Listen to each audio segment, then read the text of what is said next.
Good morning વિદ્યાર્થી મિત્રો. છેલ્લા આપણે લેક્ચરમાં વાત કરી એ પ્રમાણે અવરોધનું બે પ્રકારનું જોડાણ જોયું, શ્રેણી જોડાણ અને સમાંતર જોડાણ. ફરી એકવાર યાદ કરી લઈએ. શ્રેણી જોડાણમાં શું આવે કે લાઇન ટુ લાઇન બધા અવરોધ જોડાયેલા હોય, અને સમાંતરમાં કે ભાઈ માની લો બે અવરોધ છે તો બંને અવરોધના એક એક છેડા એક જગ્યાએ ભેગા થતા હોય અને બીજા છેડા બીજા જગ્યાએ ભેગા થતા હોય, બરાબર. એટલે બે પોઈન્ટ મળે તો આ પ્રકારના જોડાણને આપણે શ્રેણી અને સમાંતર કહેવાય. શ્રેણીમાં એક વસ્તુ સમાન રહે એને કહેવાય વિદ્યુત પ્રવાહ, કે દરેક અવરોધમાંથી પસાર થતો વિદ્યુત પ્રવાહ એક સરખો હોય અને વિદ્યુત સ્થિતિમાનનો તફાવત જે છે દરેક અવરોધના છેડે એ બદલાય, બરાબર. અને સમાંતર જોડાણમાં વિદ્યુત સ્થિતિમાનનો તફાવત દરેક અવરોધ માટે એક સમાન રહેશે અને વિદ્યુત પ્રવાહ જે છે એ બદલાશે, બરાબર. આટલી વસ્તુ જોયેલી. હવે ઘણી વખત એવો પરિપથ આપેલો હોય, એવી સર્કિટ આપેલી હોય કે જેની અંદર અમુક અવરોધો શ્રેણીમાં હોય ને અમુક અવરોધ સમાંતરમાં હોય. તો એનો સમતુલ્ય અવરોધ કેવી રીતે કાઢવાનો? તો પ્રશ્ન છે, મિશ્ર જોડાણ માટે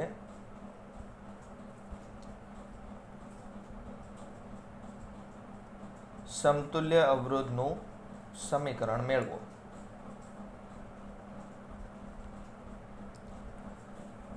અવરોધોના મિશ્ર જોડાણ માટે, બરાબર. કેપેસિટરનું પણ મિશ્ર જોડાણ આવી શકે, પણ અહીંયા આપણે વાત કરીએ છીએ અવરોધ, કે ભાઈ અવરોધનું મિશ્ર જોડાણ હોય તો એના માટે સમતુલ્ય અવરોધનું સમીકરણ મેળવવાનું છે. ચલો એ કેવી રીતે મેળવશું? તો અહીંયા આપણે એક પરિપથ દર્શાવીએ છીએ કે આ એ પોઈન્ટ છે, બરાબર. અહીંથી એક અવરોધ છે R1, અહીંયા બી પોઈન્ટ છે, ત્યાંથી પાછા બે અવરોધ આવે છે અને બંને સમાંતરમાં છે.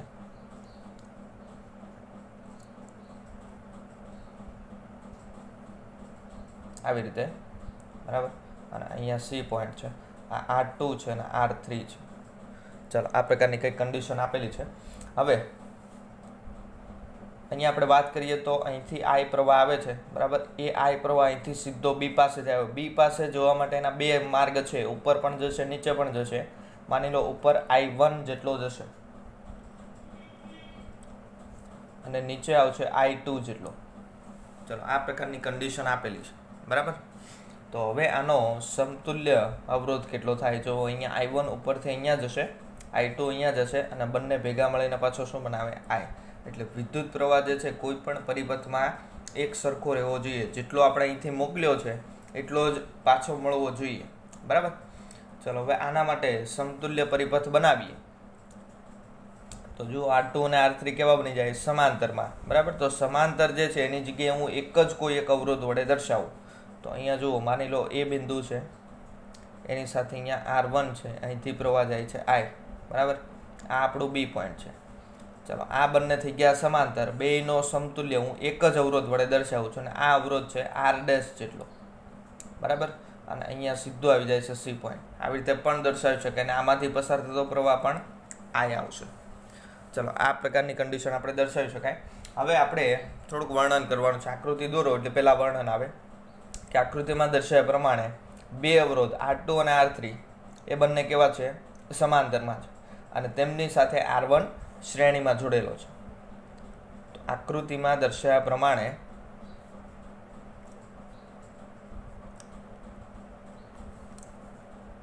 બે અવરોધ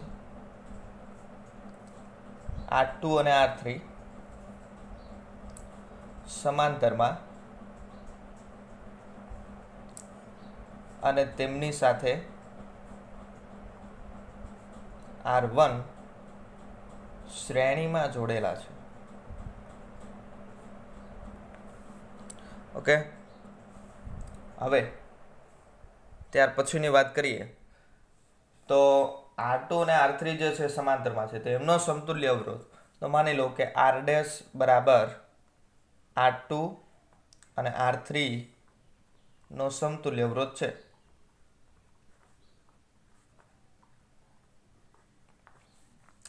તો R' માટે સમાંતર જોડાણ છે એટલે શું લખી શકાય કે 1/R' is equal to 1/R2 plus 1/R3.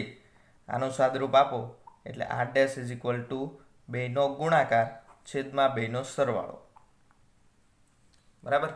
તો આ થઈ ગયો R', R2 R3 upon R2 plus R3. હવે આ R' એટલે કે આ અને R1 આ બંને કેવા થઈ ગયા શ્રેણીમાં. તો R' અને R1 શ્રેણી જોડાણમાં છે અને તેનો સમતુલ્ય અવરોધ ધારો કે R ઇક્વિવેલન્ટ જેટલો છે. બરાબર. તો અહીંયા R ઇક્વિવેલન્ટ બરાબર શું લખી શકાય? બેયનો સરવાળો એટલે કે R' પ્લસ R1. તો R equivalent is equal to R' plus R1. કિંમત મૂકી દો. ચલો R1 પહેલા લખીએ. R' કેટલા છે? R2 R3 upon R2 plus R3. Okay. અહીંયા હવે આપણે લસા લઈ લઈએ. અહીંયા ગુણાઈ જશે એટલે R1 R2 plus R1 R3 plus R2 R3 અને છેદમાં R2 પ્લસ R3. અહીંયા આપણે કંઈ કર્યું નથી, માત્ર લસા લીધો છે. તો R ઇક્વિવેલન્ટનું સમીકરણ આ બની ગયું. બરાબર. એટલે અહીંયા સુધી પ્રશ્ન પૂછ્યો છે, પણ હજી આપણે થોડુંક આગળ મેળવી લઈએ કે અહીંયા જે આપણે પ્રવાહ I દર્શાવેલો છે I પ્રવાહ કેટલો હોય. તો V ઇઝ ઇક્વલ ટુ અહીંયા સમીકરણ તમે જાણો છો, પ્રવાહ મેળવવો હોય તો બે વસ્તુ તમારી પાસે હોવું જોઈએ. એક તો વિદ્યુત સ્થિતિમાનનો તફાવત કેટલો છે અને બીજો અવરોધ કેટલો છે. બરાબર. હવે A અને C વચ્ચે આ બે પોઈન્ટ છે. બંને પોઈન્ટ વચ્ચે દાખલા તરીકે V જેટલો વિદ્યુત સ્થિતિમાનનો તફાવત આવે છે. બરાબર. હવે A અને B વચ્ચે અવરોધ કેટલો મળ્યો? જે અહીંયા પાછળ પણ મેળવ્યો તેટલો R ઇક્વિવેલન્ટ જેટલો. બરાબર. તો R ઇક્વિવેલન્ટ અવરોધ જે છે એમાંથી દાખલા તરીકે I જેટલો પ્રવાહ પસાર થાય અને આના બે છેડા વચ્ચે V જેટલો વિદ્યુત સ્થિતિમાનનો તફાવત છે. તો V ઇઝ ઇક્વલ ટુ અહીંયા લખી શકાય. બરાબર. એટલે હવે A અને C વચ્ચે વિદ્યુત સ્થિતિમાનનો તફાવત કેટલો લેવાનો છે? આપણે V લેવાનો છે. તો V લેતા V is equal to I R equivalent. R ઇક્વિવેલન્ટને કરતા બનાવીએ એટલે V અપોન I. તો V ના છેદમાં R ઇક્વિવેલન્ટ તો આપણી પાસે છે, આપણે I ને કરતા બનાવીએ તો V અપોન R ઇક્વિવેલન્ટ એટલે V ના છેદમાં આખું પદ કરી દેવાનું. બરાબર. એટલે V ના છેદમાં આખું પદ કરો એટલે છેદ છે એટલે ઉપર આવી જશે R2 પ્લસ R3 છેદમાં R1 R2 plus R1 R3 અને પ્લસ R2 R3. તો આ આપણને ઇક્વેશન મળી ગયું. ત્રણ અવરોધ છે અને ત્રણેય મિશ્ર જોડાણમાં છે ત્યારે પ્રવાહનું સમીકરણ અને આ જે છે એ સમતુલ્ય અવરોધનું સમીકરણ. બરાબર. એટલે આ પ્રકારનો કોઈ પણ, આ તો જસ્ટ તમને થિયરી પૂછી છે, પણ આ પ્રકારનો દાખલો આવી જાય તો પણ તમને સોલ્વ કરતા આવડવો જોઈએ. બરાબર. ચલો ત્યાર પછી છે શ્રેણી સમાંતર જોડાણનો તફાવત. તો તફાવત તો હવે તમને જાતે લખતા આવડી જાય, કારણ કે તફાવત જે છે આપણે થિયરી વખતે પણ કમ્પેરિઝન કરેલું, શ્રેણીમાં શું હોય, સમાંતરમાં શું હોય. બરાબર. એટલે તફાવત આપણે જાતે તમારે તૈયાર કરવાનો છે. ચલો ત્યાર પછીનો એક ઇમ્પોર્ટન્ટ ક્વેશ્ચન છે EMF વિદ્યુત સ્થિતિમાનનો તફાવત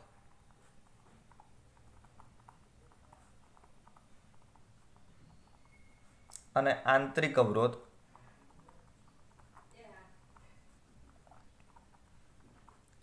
EMF વિદ્યુત સ્થિતિમાનનો તફાવત અને આંતરિક અવરોધ વચ્ચેનો સંબંધ મેળવો. આ એક પ્રશ્ન પૂછાય કે ભાઈ ત્રણેય વચ્ચેનો સંબંધ મેળવો. હવે આ જે રાશિ છે એ તો આપણે જાણીએ છીએ વિદ્યુત સ્થિતિમાનનો તફાવત. બરાબર. પણ આ બે રાશિ નવી આવી છે, એક તો EMF અને બીજું આંતરિક અવરોધ. તો એના વિશે આપણે થોડીક ડિટેલમાં માહિતી મેળવવાની છે. તો સૌથી પહેલા આપણે અહીંયા એક વિદ્યુત કોષ દોરીએ છીએ. વિદ્યુત કોષ વિશે તમે જાણો છો, કેમેસ્ટ્રીમાં પણ ભણી ગયા. બે પ્રકારના કોષ આવે, પ્રાથમિક કોષ અને દ્વિતીયક કોષ. બરાબર. Primary cell, secondary cell. તેની રચનાની અંદર શું આવે તો કે કાચનું પાત્ર હોય, એની અંદર વિદ્યુત દ્રાવણ ભરેલું હોય, H2SO4 CuSO4 કોઈ પણ દ્રાવણ હોઈ શકે. બરાબર. અને એની અંદર બે ધાતુના સળિયાઓ ડૂબાડેલા હોય.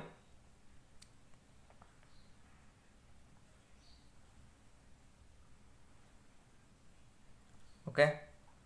ચલો, એક છે પોઝિટિવ હોય ધન ધ્રુવ અને બીજો નેગેટિવ એટલે કે ઋણ ધ્રુવ હોય, બરાબર. આ જે સળિયા છે એ આખા દ્રાવણમાં ડૂબાડેલા નહીં હોય, અંશતઃ ડૂબાડેલા છે. એટલે આપણે આ પ્રકારની આકૃતિ દોરીએ કે ભાઈ વિદ્યુત દ્રાવણ અહીંયા સુધી ભરેલું છે, બરાબર, અને આ જે છે સળિયા એ અંશતઃ ડૂબાડેલા છે. એટલે આપણે કંઈક આવું કરીએ, સળિયાને થોડાક અલગ રાખીએ દ્રાવણ કરતા. ચાલો, આ પ્રકારની કન્ડિશન આપેલી છે, બરાબર. હવે આની અંદર 2 પોઈન્ટ આપણે લઈએ છીએ. એક પોઈન્ટ એ અહીંયા છે અને બીજો એક બી પોઈન્ટ અહીંયા છે. એકદમ નજીક નજીક આવેલા છે. સળિયાની એકદમ નજીક બી પોઈન્ટ છે અને સળિયાની એકદમ નજીક એ પોઈન્ટ છે, બરાબર. આ પ્રકારની કન્ડિશન લઈએ છીએ અને અહીંયા જે ભરેલું છે તે વિદ્યુત દ્રાવણ છે.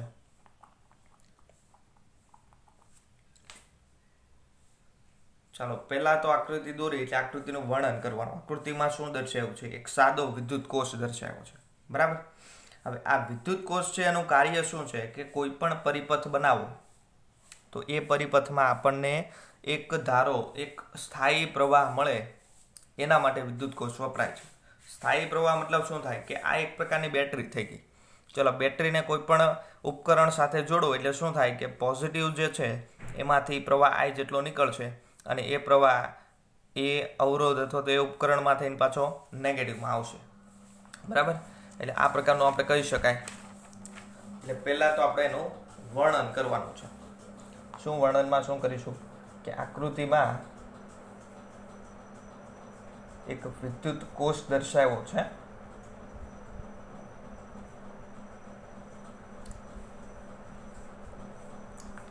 બરાબર.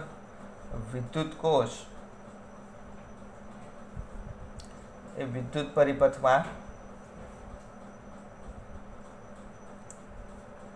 સ્થાયી પ્રવાહ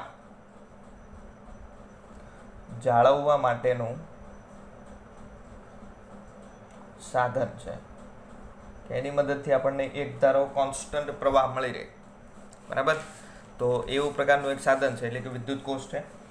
હવે એની રચનાની વાત કરીએ તો એક કાચના પાત્રમાં વિદ્યુત વિભાજ્ય દ્રાવણ ભરવામાં આવે છે. વિદ્યુત વિભાજ્ય દ્રાવણ ભરવામાં આવે છે અને તેમાં 2 ધાતુના સળિયાઓ,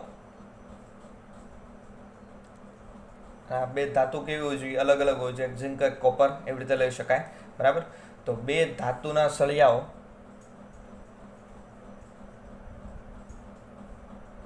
અંશતઃ ડૂબાડવામાં આવે છે, પૂરેપૂરા ડૂબાડવામાં આવતા નથી.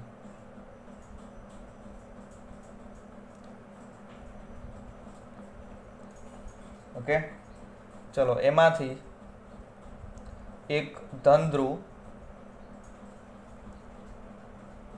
એટલે કે P અને બીજો ઋણ ધ્રુવ એટલે કે N લેવામાં આવે છે. એટલે આ પ્રકારની એક પરિસ્થિતિ થઈ ગઈ, એક ધન ધ્રુવ અને બીજો ઋણ ધ્રુવ. હવે આ ધન ધ્રુવ અને ઋણ ધ્રુવ એની અંદર ડૂબાડ્યા તો શું કામ થાય? તો વિદ્યુત કોષ જે છે એની અંદર કંઈક આવું થાય કે જેવી આપણે આ પ્રકારની રચના કરીએ એટલે ધન ધ્રુવ છે એમાં કંઈક ઓક્સિડેશન રિડક્શન જેવું થાય છે, કેમિસ્ટ્રીમાં તમે ભણી ગયા, બરાબર. અને અહીંયા પણ કંઈક ઓક્સિડેશન રિડક્શન જેવું થાય એટલે ઇલેક્ટ્રોન જે છે વિદ્યુત દ્રાવણની અંદર છૂટા પડશે. માની લો ઝિંક હોય અને ઝિંકનું ઓક્સિડેશન થાય એટલે ઝિંકમાંથી Zn+2 અને 2 ઇલેક્ટ્રોન નીકળે, બરાબર. કોપર હોય એનું ઓક્સિડેશન થાય તો Cu+2 અને 2 ઇલેક્ટ્રોન નીકળે. એની આપણે ડિટેલમાં માહિતી અહીંયા કાંઈ કામની નથી. આપણે જસ્ટ એટલું યાદ રાખવાનું કે શું થાય કે ભાઈ આ જે વિદ્યુત ધ્રુવ છે, આ વિદ્યુત ધ્રુવ એટલે જે આપણે સળિયો લીધો તે, બરાબર, એને ઇંગ્લિશમાં ઇલેક્ટ્રોડ પણ કહેવાય. ઇલેક્ટ્રોડ અથવા તો વિદ્યુત ધ્રુવ અથવા તો આપણે ધાતુનો સળિયો. તો આજે છે સળિયો અને અહીંયા પાત્રમાં જે વિદ્યુતનું દ્રાવણ ભર્યું છે એ બંને વચ્ચે કંઈક રાસાયણિક પ્રક્રિયા થાય એટલે પરિણામે વિદ્યુત ભાર છે એની આપલે થાય, બરાબર. વિદ્યુત ભાર એક જગ્યાએથી બીજી જગ્યાએ જાય તો આ પ્રકારની કન્ડિશન બને. હવે શું થાય એ આપણે ડીપમાં નથી જોવાનું, આપણે માત્ર આટલું દર્શાવવાનું છે કે અહીં વિદ્યુત ધ્રુવ કૌંસની અંદર ઇલેક્ટ્રોડ અને વિદ્યુત દ્રાવણ વચ્ચે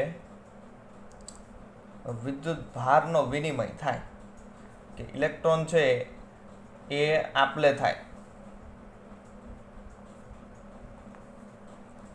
ઓકે, ચલો હવે અહીંયા સુધી આપણે